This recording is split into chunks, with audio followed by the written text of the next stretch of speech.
Lazy Production.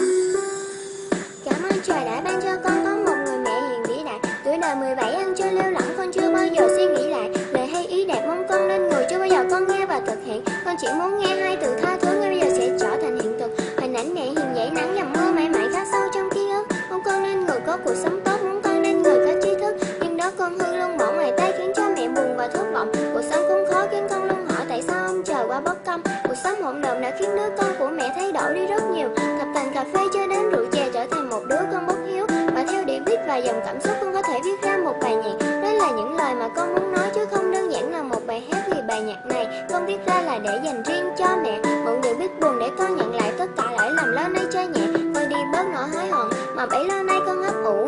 Con chỉ mong mẹ hiểu được, đối với con là rất đủ. Nước mắt mẹ nhiều lần tuôn rơi, mẹ hiền ơi con xin lỗi mẹ.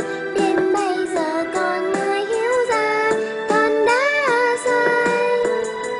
Trái tim mẹ tràn đầy tình thương, phần làm con xin ghi nhớ. Chỉ mong sao mẹ thứ tha cho con nhé. Giờ mỗi một ngày khi nghe được tin là mẹ hiền đang lâm bệnh nhưng vẫn đi làm nuôi con ăn học, mẹ quên đi cả bản thân mình. Giờ có hối hận thì cũng được gì khi mà mẹ không còn mạnh khỏe. Khối u trên não còn chưa phẫu thuật nhưng mẹ vẫn cố gắng mạnh mẽ. Gánh nặng gia đình là đứa con hư nó vẫn luôn là một trở ngại. Con chỉ muốn mẹ luôn được hạnh phúc, mong mẹ được tươi cười trở lại. Cảm thấy hối hận chỉ biết xin lỗi vì bấy lâu nay con lỡ dại đã khiến hàng mi của mẹ ướt đẫm, đêm đến lại nghe tiếng thở dài.